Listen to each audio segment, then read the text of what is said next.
지난주 우리나라가 세계 7번째로 우주선을 자력으로 쏘아 올리는 쾌거를 이루었습니다. 그 발사체는 그동안 우리나라가 기술을 갖고 있지를 못해서 러시아 발사체를 이제 빌려서 이렇게 우주선을 또 인공위성을 띄웠었는데, 아무도 가르쳐 주지 않는 발사체 기술을 12년 동안 연구원들이 각고의 노력으로 그 기술을 습득을 하고 해서 이제 우리나라 자체적으로 발사체 기술을 확보하고 발사를 해서 성공을 했습니다. 이런 과학적인 쾌거를 볼 때마다 나는 것이 있습니다. 그게 뭐냐 하면, 우리 중세시대 고대 사회를 쭉 지나오면서 우리가 몰랐던 그 원리들, 과학적인 진리들, 이런 것들을 발견하면서 그걸 활용하고 그걸 이용해서 과학에 접목시킨 것이 지금의 우리의 생활의 변화를 이룬 것이다 라는 거죠. 지구가 둥글다는 걸 몰랐다고 한다면 마젤란이나 그 많은 탐험가들이 어떻게 콜럼버스가 신대륙을 발견할 수 있었겠습니까? 지구가 둥글다는 것을 알았기 때문에 다시 갔던 곳으로 계속 가면 돌아올 수 있다라고 하는 확신을 가지고 있었기 때문에 그들이 탐험에 성공할 수 있었던 거죠. 만약에 그렇지 않았다면 아직도 다른 우리나라의 경우에는 토끼들이 사는 나라, 이렇게 생각을 하면서 지냈을 겁니다. 눈에 보이지 않는 힘, 지구의 중심으로 끌어당긴다, 이런 만유 인력을 발견했기 때문에, 중력이 있다는 것을 알았기 때문에 대기권을 벗어났다가 다시 대기권으로 진입하는 과정에서 우주선들이 이 중력을 이용한다고 하죠. 그리고 저밀도 대기권에서 이 지구의 고밀도 대기권으로 진입하는 순간에 빠른 공기와 저항에 부딪히면서 6,000도 가까운 온도가 발생한다. 그래서 이 우주선 외부를 열에 견딜 수 있는 소재로 만들어야 된다. 이런 것들은 다 우리가 눈에 보이지 않는 과학적인 진리들을 발견해냄으로 해서 우리가 적용하고 발전시킨 것이다 라는 것이죠. 그렇게 우리가 살고 있는 이 세상은 눈으로 확인할 수 있는 것뿐만 아니라 우리가 듣지 못하고 보지 못하는 세계도 존재합니다. 그리고 우리가 다 알지 못하는 일들이 우리의 이해 없이, 우리의 동의 없이 일어납니다. 그 세계를 과학으로만 이해하고 논리로만 이해하려고 하기 때문에 이 사람들이 어리석은 짓을 하는 거죠. 그래서 우리에게는 이 사고방식에, 믿음의 사고방식, 즉 눈에 보이지 않는 것도 보이고 또 눈에 보이지 않는 세계가 존재한다고 하는 분명한 이 사고방식을 가지고 바라볼 수 있어야 되는데, 이게 우리는 신앙적인 용어로 믿음의 눈이다, 이렇게 이야기를 합니다. 그 믿음의 눈으로 볼 수 있는 사람들은 눈에 보이진 않지만 분명히 있는 그 세계를 향해서 갈 수 있고 가도록 만들어 주는 겁니다. 보다 차원 높은 생각을 할 수 있고요, 또 하나님의 도우심을 얻을 수 있는 사람들, 이런 사람들은 바로 믿음의 눈을 가지고 있는 사람들이다, 이렇게 말할 수 있습니다. 오늘 본문 로마서 4장은 이 아브라함의 이야기인데, 이 아브라함의 이야기는 창세기 12장을 중심으로 또 히브리서 11장을 중심으로 믿음의 사람들, 또 축복의 사람으로 소개가 되고 있지만, 이 로마서 4장에 나오는 아브라함의 이야기는 굉장히 조문, 율법, 그리고 논리적으로 전개가 돼 있어서 이해하기는 어려우나, 이 이야기는, 아브라함의 이야기는 초대교회에서부터 많은 문헌들로 많은 사람들이 입에 회자되는 아주 멋진 신앙의 스토리였습니다. 널리 읽히던 이야기들이었다는 거죠. 특히 이 아브라함의 이야기는 기독교인들만 아니라 이슬람 교도들에게도 이 아브라함은 굉장히 중요한 인물이었습니다.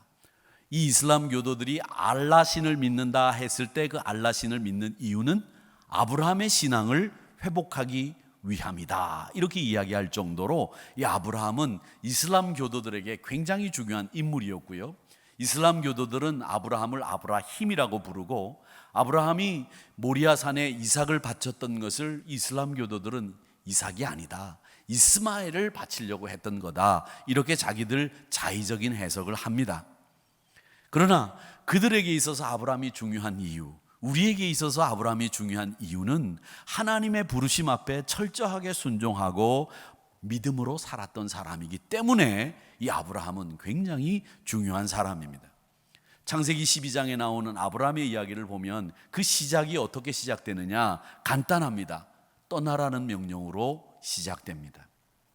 고대 사회의 다른 지역으로 이동하는 것은 굉장히 위험하고 생명을 담보로 하는 일이라고 말씀을 드렸는데, 하나님께서 허락하시는 새로운 세계를 바라보는 믿음을 가졌기 때문에, 그 믿음의 눈을 가지고 있었기 때문에 아브라함은 그 자기의 고향을 떠날 수 있었던 겁니다. 하나님이 허락하시는 새로운 세계를 믿음의 눈으로 볼 수 있었기 때문에 아브라함이 떠난 거죠.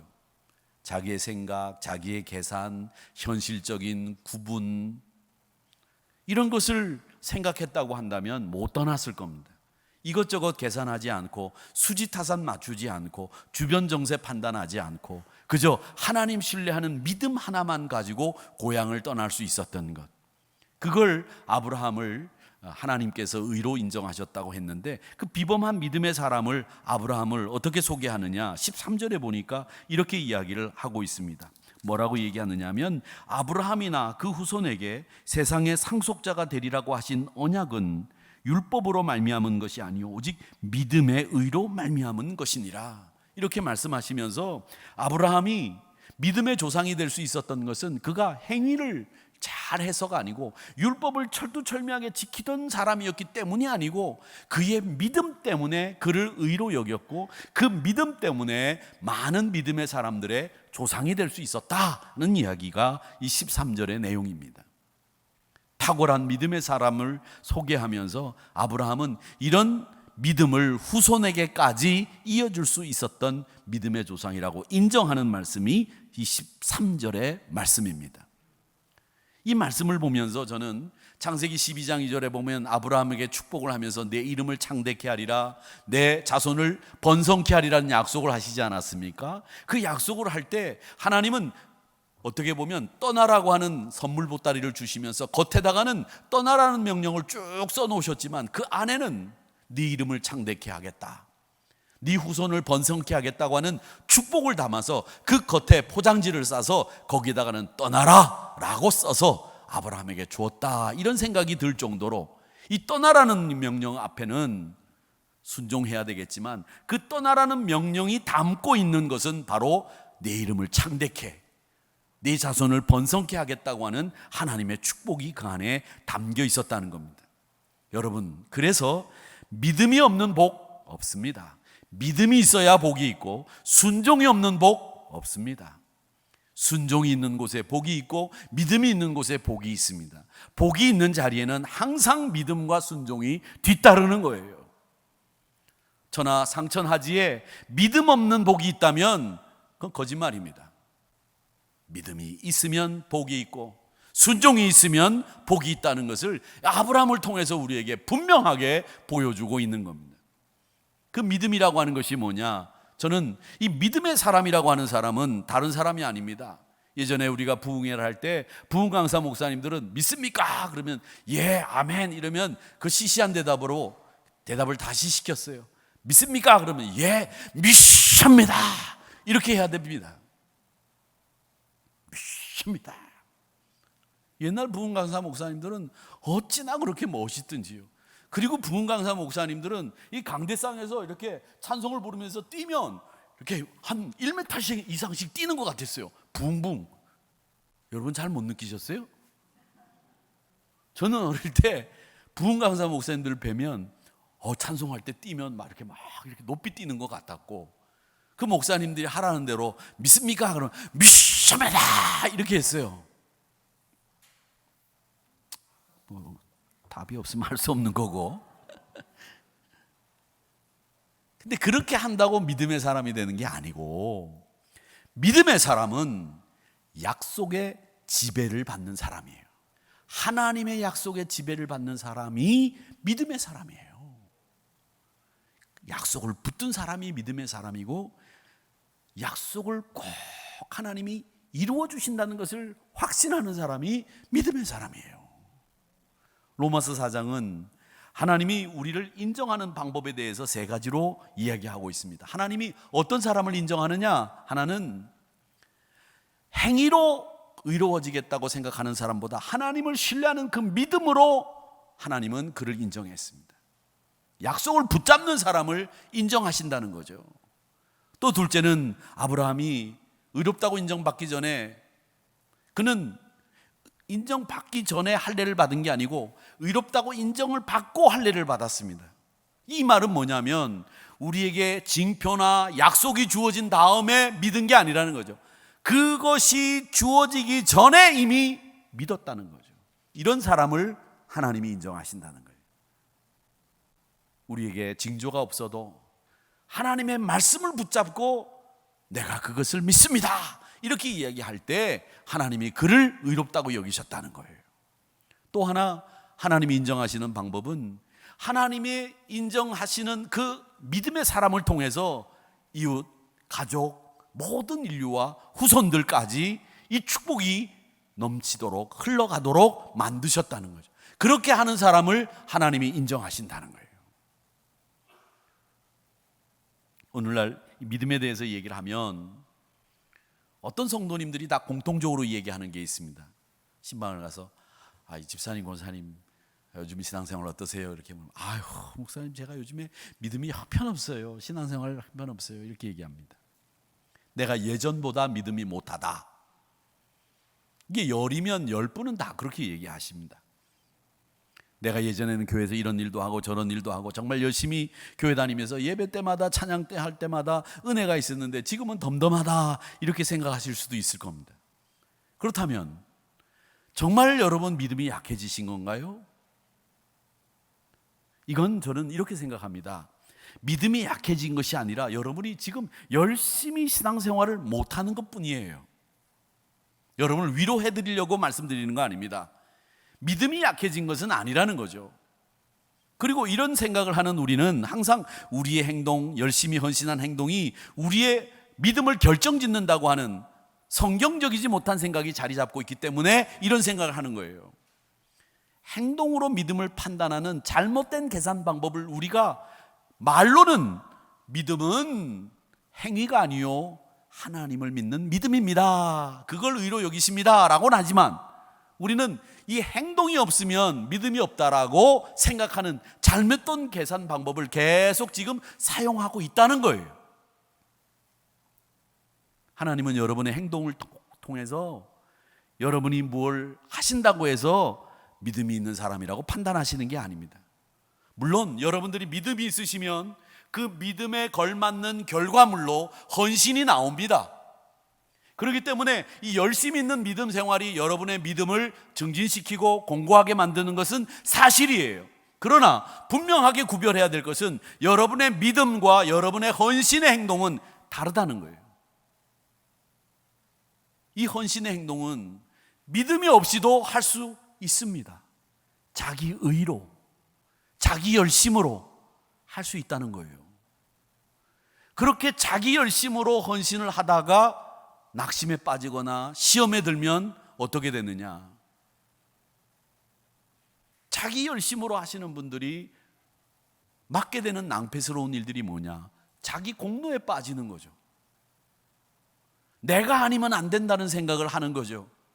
이게 자기 의로, 자기 열심으로 헌신하는 거예요. 그런 자기 의로 열심으로 헌신하는 것이 믿음이 있는 것이냐? 아닙니다. 그렇기 때문에 여러분 잘 판단하셔야 돼요. 여러분의 그 자신의 열심으로 헌신하는 것 때문에 하나님은 여러분을 믿음 있다, 의롭다 인정하지 않으시는 거예요. 여러분이 하나님의 약속을 꼭 붙잡고 있느냐, 붙잡고 있지 않느냐, 그걸 보시는 거예요. 할례가 없어도 하나님의 약속을 믿고 믿음의 눈으로 세상을 바라보느냐, 바라보지 않느냐, 그걸 보시는 거예요. 거기에 걸맞는 헌신의 모습이 있다면 더 좋겠죠. 그 헌신의 모습이 신앙생활에 도움이 안 된다는 말이 아닙니다. 분명한 것은 우리의 믿음은 행위가 아님에도 말은 그렇게 하고 믿고 있지만 실제는 우리 열심히 헌신했던 신앙생활 때문에 내가 믿음이 좋았다, 이렇게 이야기하는 것은 틀린 얘기라는 거예요. 여러분이 지금 열심히 헌신하지는 못하지만 여러분이 지금도 약속의 말씀을 꼭 붙잡고 있고 그것이 확실히 이루어질 줄 믿는다면 여러분은 지금 믿음이 있는 사람이요, 그 믿음을 하나님은 의로 여기신다는 거죠. 아브라함이 아들을 얻고 할례를 받은 다음에 하나님의 약속을 믿은 게 아니거든요. 아들 이삭이 100세에 태어나기 전에 이미 그는 믿음의 사람으로 약속을 붙잡았어요. 그리고 눈에 보이지 않는 고향을 바라보면서 지금 살고 있는 고향을 떠났습니다. 눈에 보이는 확증을 가지고 간 게 아니란 말이죠. 근데 우리는 눈에 보이는 확증을 더 요구하는 도마와 같은 신앙생활을 하고 도마와 같은 판단을 하면서 내 열심이 없어진 걸 가지고 믿음이 없어졌다고 판단한다는 거죠. 그 이야기가 맞는 얘기일 수도 있지만 틀린 이야기일 수도 있습니다. 우리는 눈으로 보지 않고도 그 약속을 믿는지 우리 스스로를 봐야 됩니다. 하나님은 그걸 보시거든요.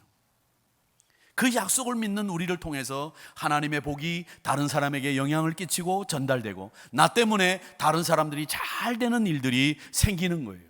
이 믿음의 사람들 때문에 이런 일들이 생기는 거죠. 2007년 그 아프가니스탄에 우리 한국교회 이 선교팀들이 가서 선교를 하다가 탈레반에게 인질로 잡혔습니다. 그 인질을 가지고 우리 정부에 돈을 요구했죠. 우리 정부는 그 인질 때문에 그 협상하는 일은 없다, 단호하게 거절하고, 또 세관에서는 그 여행하지 말라는 지역까지 가서 선교를 해야 되냐, 이런 지탄을 받는 빌미를 제공했습니다. 대대적으로 한국교회가 지탄을 받는데 그 일이 익히 아시는 것처럼 빌미가 됐습니다. 그런데 여러분, 그 사건 이면에 사실은 우리가 알면 뿌듯하게 생각할 수 있는 일이 있었다는 거예요. 인질로 잡혔던 사람 중에서 탈레반이 여성들이라 이 3명 중에 2사람은 풀어주려고 했습니다. 그때 이지영 씨라고 하는 분이 나보다 다른 인질을 풀어달라고 석방의 기회를 양보한 것이 알려졌습니다. 그러면서 그 부모님에게 쓴 편지가 공개됐어요. 건강히 잘 있으니 걱정하지 마라, 이런 내용입니다. 그 이지영 씨 대신에 풀려난 김경자라는 분과 김진아라는 분이 자기를 풀어준 이지영 씨의 그 편지를 부모님에게 전달하면서 이 사실이 알려졌습니다마는 그렇게 언론에 대대적으로 홍보되지는 않았어요. 보도가 되지 않았단 말이죠. 위험한 아프가니스탄에서 복음을 전한다. 왜 기독교의 선교가 그래야 되느냐? 무모하다. 이 선교에 대한 비난의 여론이 들끓었을 때 사실은 교계에서도 신학계에서도 많은 목사님들도 비난했습니다. 그런데 그 비난 가운데서도 분명한 것은 자신이 자신의 이웃을 위해서 죽을 수 있다고 하는 가치와 각오를 가진 분들이 있었다는 거죠. 그 이면에 심지어 이들을 억류했던 탈레반조차도 감동했다는 그 일은 믿음이 아니고서는 설명이 안 되는 부분입니다. 그런 상황에서 여러분 어떻게 하시겠습니까? 나도 기꺼이 양보할 수 있다, 이렇게 자신 있게 이야기할 수 있는 사람이 몇 되겠어요? 기독교 선교가 어떻다 저떻다 이야기하기 전에 그 자리에는 분명한 것은 내가 다른 사람을 위해서 생명을 바칠 수 있는 기독교인들이 있었다고 하는 사실은 우리가 분명히 알고 넘어가야 된다는 거죠. 지하철 자리 하나 양보하지 못하고 권사님 이리 오라고 외치는 우리가 생명을 양보한다? 기독교인들의 믿음에 있는 행동이 뭡니까 도대체? 현실, 눈에 보이는 것, 그것을 벗어나고 뛰어넘는 게 우리 기독교인들이 가지고 있는 믿음의 행동이에요. 제 친구 목사가 세상을 떠났다고 말씀을 드렸죠. 그 친구 목사가 제가 목회를 시작할 초반에도 저도 잘 기억을 못했는데 저희 집사람이 그 친구가 죽으니까 그런 얘기 하더라고요. 우리가 신혼살림을 단칸방에서 원주에서 시작했는데 그때 할 때 대전에서 목회하던 친구하고 둘이 와서 저희 방에서 같이 자고 갔대요. 요즘 같으면 있을 수도 없는 일이잖아요. 신혼부부가 옆에서 자고 그 옆에 친구 둘이서 멀쩡하게 둘이 자고 갔다는 거예요. 아, 그런 일이 있었나? 이랬는데 참 친한 친구였습니다. 같은 지방에 있으면서도 자주 챙기지도 못했던 친구입니다. 근데 그 친구 교회를 이제 제가 가서 치리 목사가 돼서 이렇게 가서 보면서 제가 그 친구한테 늘 느끼는 게 하나 있었어요. 그게 뭐냐? 그 친구는 67명밖에 밖에 보이지 않는 그 교회의 담임 목사님이지만 그 친구는 소위 말해서 없다고 비굴하거나 남한테 가서 굽신거리거나 또 목사로서 자존심 이런 것을 버린 친구가 아니었습니다. 옛날 어른들이 하는 말이 있었죠. 그런 말이 있었습니다. 일본 말이고 요즘에는 잘 안 쓰는 말이고 쓰지 말아야 될 말인데, 야, 가오가 있지, 이런 말이 썼습니다. 가오라는 말은 일본 말로 얼굴이라는 뜻이에요. 남자들이 많이 쓰던 말이에요. 야, 내가 가오가 있지, 그런 걸 아냐? 이럴 때 쓰는 말인데, 그 목사는 제 친구 목사지만 가오가 있는 친구였어요. 나는 목사다. 적어도 나는 이런 사람이다. 이런 신앙의 자부심, 목사로서의 자부심이 있어서 비굴하거나 엉뚱하거나 도리에 안 맞는 짓은 절대 안 하는 친구였습니다. 제가 치리 목사로 가서 그 친구의 책들, 책상들 앉아보면서 조그마하지만 그걸 막 더 많이 느끼게 되더라고요. 여러분, 우리가 예수 믿으면서 그런 가오 정도는 있어야 되잖아요. 내가 말이야 그래도 예수 믿는 사람이고 내가 몇 년 믿었는데 그까짓 것 때문에 내가 흔들려? 이런 자부심이 있어야죠. 믿음의 눈으로 더 넓은 세계를 바라볼 수 있는 사람은 이런 믿음의 가오가 있다는 거예요. 어깨 힘주고 목에 힘주고 목소리 깔라는 얘기가 아닙니다.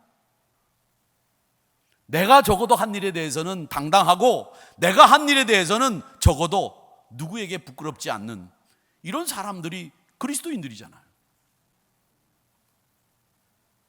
오늘 아브라함의 믿음을 가장 잘 설명해 준 말씀이 18절의 말씀이라고 생각하는데, 아브라함이 이렇게 행동했다는 거죠. 아브라함이 18절입니다. 바랄 수 없는 중에 바라고 믿었으니 이는 네 후손이 이 같으리라 하신 말씀대로 많은 민족의 조상이 되게 하려 하심이라. 이 아브라함의 행동 중에서 제일 중요한 것이 뭐냐? 바랄 수 없는 중에 바랬다는 거예요. 무모한 겁니까? 멍청한 겁니까? 아닙니다. 약속을 붙잡고 있으니 바랄 수 없는 중에 바라는 거예요. 도무지 불가능해 보이지만 하나님이 약속하셨으니까, 내가 그 하나님의 약속을 붙잡고 있으니까 견고하게 서서 그걸 능히 이루실 줄 믿었다는 거예요. 그 정도의 믿음이 우리 그리스도인들에게는 있어야 된다는 거죠. 김사만 목사님의 새벽 눈물이라고 하는 책이 있습니다. 그 책에 보면 이런 얘기가 나와요. 목사님이 시골에서 목회하실 때 너무 가난해서 사모님이 이제 스테인리스 그릇 장사를 하러 낮에 다니시고 같이 목회를 하셨는데, 하루 저녁에는 잠을 자고 있는데 소낙비하고 천둥이 이제 요즘 장마처럼 이렇게 막 확 소낙비가 내리면서 천둥이 쳐서 잠에서 깨보니까 새벽 1시더래요. 근데 이 시골 교회가 흙으로 지어진 교회이기 때문에 비가 새지 않을까 싶어가지고 새벽 1시에 교회로 갔는데, 사택에서 이 교회가 이렇게 가는 길이 멀지는 않지만 이 교회가 공동묘지 옆에 있는 거예요. 여러분, 공동묘지 그러면 기분이 유쾌해집니까? 유쾌해지지는 않아요. 제가 그 합동 측 장로교 목사님하고 저희가 강화도에 아우레싱이 있으니까 강화도에 그 봉안당 납골당이 있는 데를 한번 가본 적이 있어요. 납골당 우리가 가면 우리가 갈 때는 불이 환하게 이렇게 켜져 있잖아요. 근데 거기가 그 공사했던 분이 이 뭐 잘못 공사해가지고 공사 대금이 지급이 안 되고 막 그래가지고 막 유치권 행사 중이고 막 유족들이 거기 다 들어와 있고 막 그런데 불이 다 꺼져 있는데 그건 뭐 뼈가루밖에 없는데 아니에요. 솔직히 말해서 아무것도 없는데 아닙니까? 근데 목사인 저도 들어가니까 불 깜깜하게 꺼져 있는데 꽃들이 쫙 있고 사진이 쫙 있는데 지나가니까 기분이 아주 묘하더라고요. 근데 그 기분이 어떤 기분이었냐면 제가 어릴 때 저 외삼촌이 저 망우리에서 별표 전축 케이스를 만드셨어요. 그 공장을 하셨어요. 옛날에는 왜 전축이 케이스가 이만큼 컸잖아요. 모르셔요? 뭐 할 수 없지 뭐 모르시면. 그랬어요. 근데 거기에 이렇게 가서 보면 망우리 공동묘지가 이렇게 보이는데 저녁에 반딧불이 왔다 갔다 하는 거겠죠. 근데 불빛이 막 왔다 갔다 하면 외삼촌이 어린 저에게 저게 도깨비들이 모여가지고 불 펴놓고 막 이게 구슬하다가 이 도깨비 불이 날리는 거라고 저한테 그렇게 거짓말을 해가지고 저 어린 심령에 그렇게 큰 상처를 줬어요. 무서워가지고. 공동묘지가 기분이 나쁘거든요. 근데 교회가 공동묘지 옆에 있으니까 새벽 1시에 비가 오고 천둥이 치는데 교회 들어가기가 쉽겠습니까? 목사도 찜찜하지만 들어갔더니 아니나 다를까 지붕에서 흙이 딱 떨어져 있고 교회가 엉망진창이 돼 있는 거예요. 그래서 그 흙더미를 치우고 그 떨어진 흙더미 그 자리에 무릎을 꿇고 기도를 하는데 흙으로 지은 교회니까 계속 지붕에서 흙이 떨어진 거예요. 거기에 꿇어 엎드려서 기도를 하고 있는데 그 흙이 떨어지니까 다 허리로 받아냈다고 합니다. 김 목사님은 그 흙으로 받아내는 그 기도하는 그 자리가 하나님이 아브라함을 부르시는 자리, 나를 부르시는 자리, 하나님의 부르심의 자리였다 이렇게 간증하시는 거예요. 그 간증 가운데 가장 이 글귀가 감동적이었는데 그게 뭐냐, 아무도 보는 사람이 없었지만 내 아내도 잠을 자고 있었지만 내가 거기서 허리로 흙을 받아내는 그것을 하나님이 다 보셨던 것 같습니다. 하나님 보시고 있었다는 거죠. 우리의 예배도 우리의 삶도 우리의 섬김도 다 보시고 있었다는 거죠. 억울한 소리도 들으셨다는 거죠. 그 보시는 하나님이 고개를 끄덕거리시면 황무지 같은 곳에 복음의 역사가 일어납니다. 아무도 못 보지만 하나님 보고 계셨던 거예요.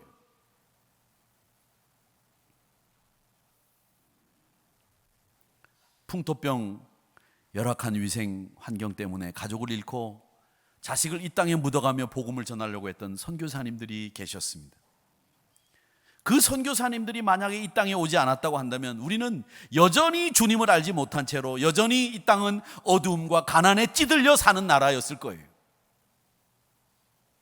제가 캄보디아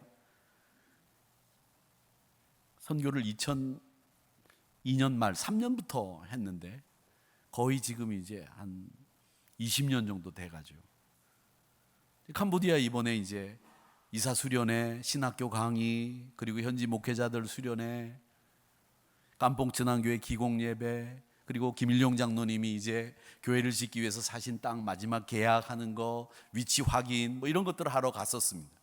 근데 깜봉 진앙교회 기공 예배를 드리러 이렇게 가는데 위원장 목사가 왔다고. 자기들이 타는 스타렉스 말고 아주 좋은 차를 빌려가지고 왔더라고요. 그 차를 타고 갔다 오는데 이제 프놈펜쯤 다 들어오는 쯤에 앞에 앉은 선교사님 한 분이 저한테 그래요. 목사님, 여기 이제 우리 캄보디아에도 우리 한국인들이 많아져서 여기에 이제 봉안당을 만들었다는 거예요. 한국인을 위한 봉안당. 얼마 정도 하냐 그랬더니 뭐 80만 원에서 100만 원, 120만 원 이렇게 하는데 저도 하나 샀습니다. 제가 그 말에 충격을 받았어요. 아, 너 왜 샀어 여기에? 아이, 죽으면 여기 묻혀야지요. 거기서 죽으려고 생각하고 선교하고 있었던 거죠. 제가 너무 그 선교사를 띄엄띄엄 본 거 아닌가 생각을 하면서 많은 생각을 하게 했습니다. 우리도 마찬가지였어요. 그 선교사님들이 이 땅에 오지 않았다면 병원을 세우고 학교를 세우고 교회를 세우지 않았다고 한다면 여전히 우리 민족은 어두움 가운데 있었을 것이고, 자포자기하고 시기하고 불만이나 터뜨리고 겨울이면 도박이나 하고 술이나 먹는 그런 민족으로 아직도 여전히 어둠 속에 헤매고 있었을지 모릅니다. 저는 어린 시절 기억해요. 제가 어릴 때 저희 아버님이 그 일본 산요 제품의 그 냉장고를 처음 사가지고 오셨는데, 그때 냉장고를 처음 사가지고 왔는데 그 냉장고 안에 우리가 넣을 게 없는 거예요. 지금은 냉장고가 터져 나가잖아요. 다 안 버리면 막 썩어서 나가잖아요. 근데 그때는 이 냉장고 안에 도대체 뭘 넣어야 되는지 넣을 게 없는 거예요. 그러면서 그 어른들이 하는 말이 뭐였느냐면, 야, 우리가 일본을 따라잡을 수 있을까? 우리하고 일본하고 30년 내지 50년 정도 격차가 있다는데 언제 따라잡을 수 있을까? 이런 얘기 들으면서 저는 컸어요. 근데 지금 일본 정도는 우습게 여기잖아요, 우리가. 만약에 우리가 예수 안 믿었다고 한다면 아직도 저는 그런 얘기 하고 있을지 모른다 이런 생각합니다. 어떻게 한국 음악이, 한국 문화가 온 세상을 지배하게 됐을까? 음악 하시는 분들도 훌륭하시지만 늘 말씀드리지만 목사로 교회가 단기 선교하면서 많은 선교사들이 한국 음악, 한국 문화를 이 남미, 중남미, 유럽 거기에 가서 퍼뜨려주고 보여준 것이 저는 원인이었다고 생각합니다. 한국을 알린 선교, 한국의 복음 사역자들의 헌신이 지금의 한국을 만든 거예요. 일본보다 더 나은 나라, 괜찮은 나라로 만든 것도 외교가 물론 훌륭한 것도 있었고 정치가 잘한 것도 있고 경제 분야에서 노력하시는 분들이 애를 썼지만 교회들이 분연히 일어나서 선교를 감당했던 일 관가하면 안 됩니다. 특히 한국 교회가 그 지금까지 했던 선교를 폄하해서는 안 되고 그저 간단하게 생각하고 넘기면 안 됩니다. 믿음은요, 지금 당장 눈앞에 보이지 않지만, 당장 결과가 나타나지 않지만 바라고 또 바라는 일이 뭐냐? 믿음이에요. 바랄 수 없는 가운데 바랬다. 그게 아브라함의 믿음의 특징인 거예요. 눈에 보이는 거 바라는 건 다 할 수 있잖아요. 그런데 바랄 수 없는데 바랬다는 거예요. 무모하고 공상가고 허튼 사람이기 때문에 바란 게 아니라 약속의 말씀을 붙잡았기 때문에 바랄 수 없는 것도 바랬던 거예요. 19세기 우리나라를 찾아온 언더우드 선교사, 그 언더우드 선교사가 복음을 전하면서 답답한 마음을 선교부에 편지를 보내서 이렇게 적고 있었습니다. 주여, 지금 아무것도 보이지 않습니다. 메마르고 가난한 땅, 나무 한 그루도 시원하게 자라오르지 못하는 이 땅에 저희들은 옮겨와 앉았습니다. 그 넓고 넓은 태평양을 어떻게 건너왔는지 그 사실이 기적입니다. 주님께서 붙잡아 뚝 떨어뜨려 놓으신 이곳, 지금은 아무것도 보이지 않습니다. 보이는 것은 고집스러운 얼룩진 어둠뿐입니다. 어둠과 가난과 인습에 묶여있는 조선 사람뿐입니다. 그들은 왜 묶여있는지도 고통이라는 것도 모르고 있었습니다. 고통을 고통인 줄 모르는 사람에게 고통을 벗겨주겠다고 하면 의심부터 내고 화부터 냅니다. 조선 남자들의 속셈이 보이지 않고 조선의 조정 내심도 보이지 않습니다. 가마 타고 다니는 여자들의 얼굴은 영영 볼 기회가 없으면 어쩌나 합니다. 조선의 마음이 보이지 않습니다. 그리고 저희가 해야 될 일이 보이지 않습니다. 그러나 주님, 순종하겠습니다. 겸손하게 순종할 때 주님께서 일을 시작하시고 그 하시는 일을 우리들이 영적인 눈으로 볼 수 있는 날이 있을 줄 믿습니다. 믿음은 바라는 것들의 실상이요 보지 못하는 것들의 증거라고 하신 말씀을 따라 조선의 믿음의 앞날을 볼 수 있게 될 것을 믿습니다. 지금은 우리가 황무지 위에 맨손으로 서 있는 것 같사오나, 지금은 우리가 서양 귀신 양귀자라고 손가락질 받고 있사오나, 저희들이 우리 영혼과 하나인 것을 깨닫고 하늘나라 한 백성 한 자녀임을 알고 눈물로 기뻐할 날이 있음을 믿나이다. 그렇게 기도했습니다. 130년 전에. 아무것도 보이지 않는 상황에서 우리의 믿음의 선배들은 믿음으로 걸었어요. 보이지 않지만 보일 줄로 믿고 믿음의 눈으로 새로운 세계를 본 거죠. 구원의 세계가 활짝 열린 겁니다. 사랑하는 성도 여러분, 오늘도 하나님은 사람을 찾으세요. 오늘 일부 예배 때 기도하신 장로님이 우리를 통해서 일하시는 하나님이라는 말씀을 기도하시면서 하시더라고요. 얼마나 가슴이 짠하든지요. 우리를 통해서 일하시는 하나님, 지금 우리를 찾고 계세요. 어떤 사람을? 말씀에 붙들려, 약속에 붙들려, 약속의 지배를 받는 사람을 찾으시는 거예요. 아무것도 지금은 없는 것 같지만 앞으로 하나님이 우리를 놀라운 자리로 인도해 주실 것을 믿는 그 사람을 쓰시는 겁니다. 그 사람은 어떤 사람이냐? 하나님, 내가 너무 작아서 하나님 쓰실 수 있겠습니까? 이렇게 묻는 사람을 하나님 쓰시는 거예요.